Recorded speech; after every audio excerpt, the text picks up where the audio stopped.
Hello everyone, here's Blue. We are coming back for the second week of MFDL, this time in doubles. So quick precision, this is a 6 versus 6 level 50 doubles game. So it's close to VGC without really being VGC. So for my game against the Silly Crow, it's a person I've seen their names maybe 1 or 2 times, but I've never seen them play or them build, so it was quite stressful as I didn't know their playstyle. But I've quickly seen that I have the advantage if we just talk about the drafts, and because you have a lot of water and flying types and I have the electric spam. But he have Raichu, which redirect the electric attacks, but he will not be that much of an issue. So as said earlier, Raichu is not an issue, and that's thanks to Whizzing and its neutralizing gas ability, which gets to neutralize any other ability on the terrain. Moreover, Smogogo has an offensive presence and can scare Serperior and Tapu Fini, which are 2 really big threats to my team.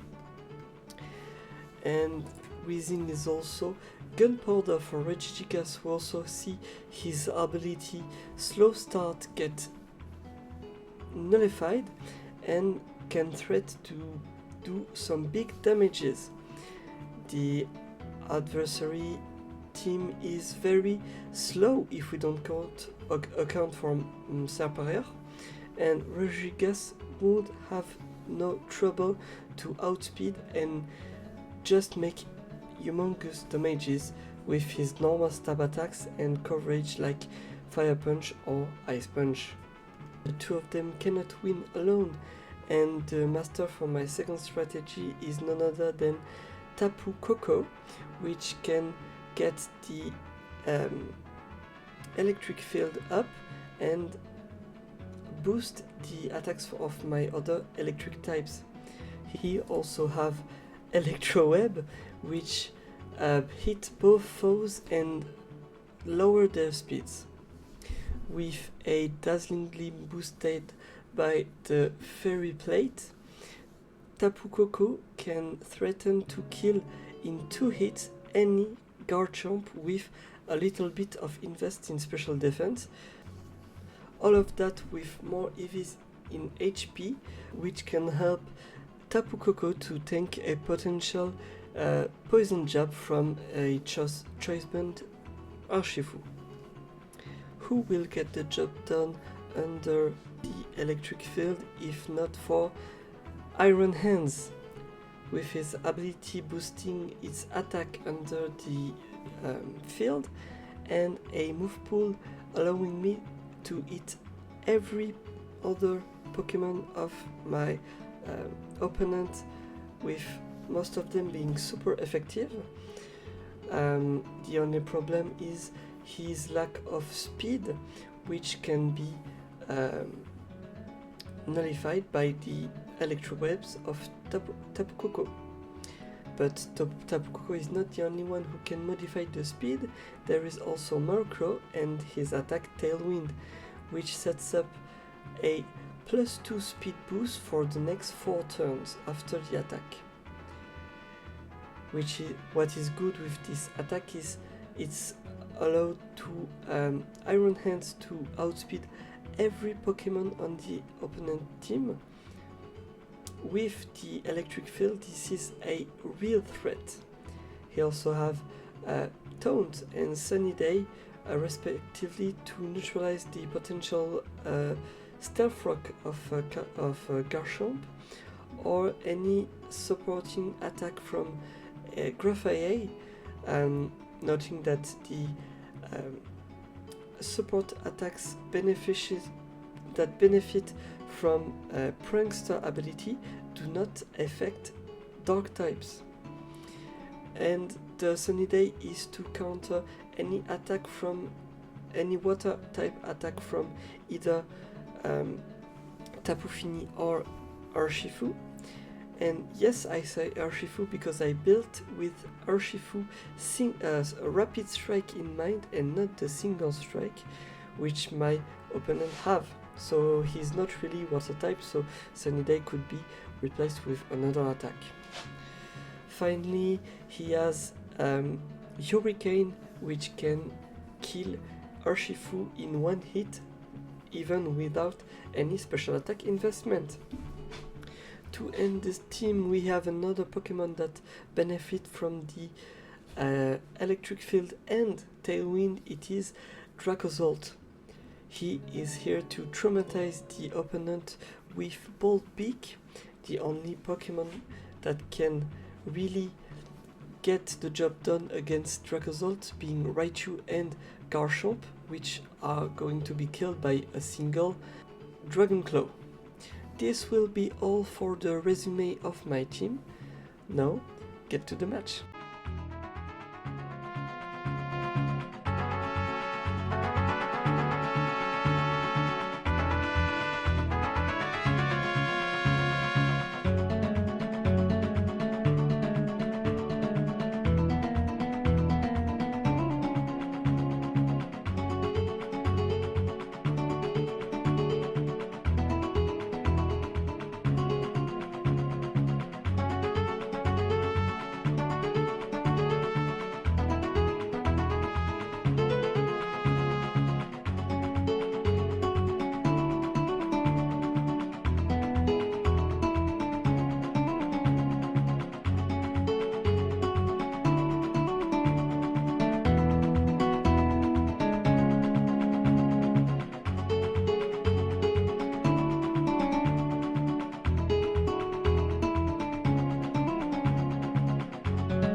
So in the end, no Urshifu in their side. My mistake at team building is not affecting anything. I'm also quite surprised about the absence of star power, but it's not going to make me sad. I instantly see that his team is really weak to Iron Hands. He threatened to kill every Pokemon in 1 or 2 hits and is not risking his life in any situation.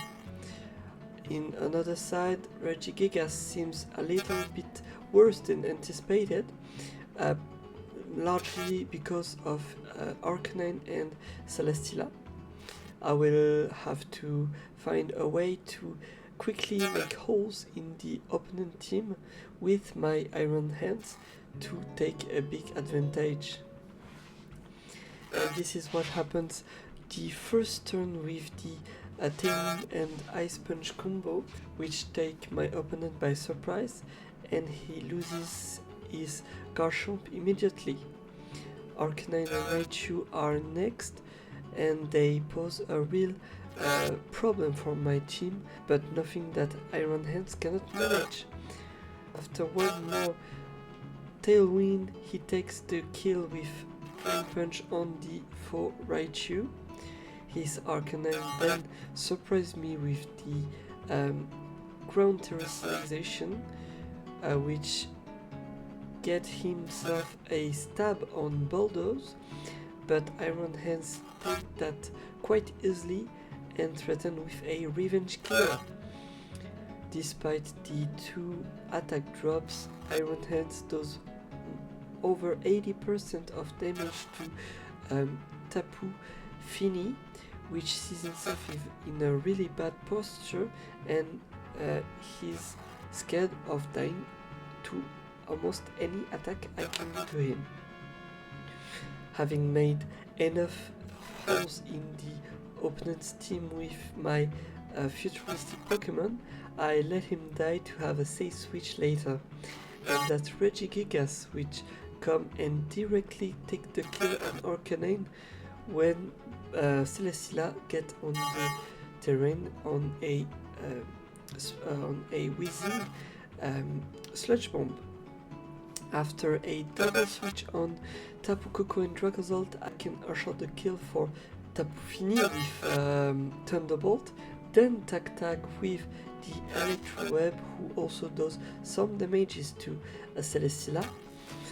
Some ball big misses later, and this is Celesteela who falls under the hands of Dracozolt, winning me the game.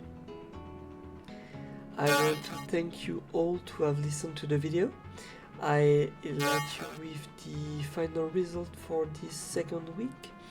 You can see that I keep my first place for now, but the dice is still rolling, and I have still many weeks of competition, and my worst matchup is awaiting for me for next week.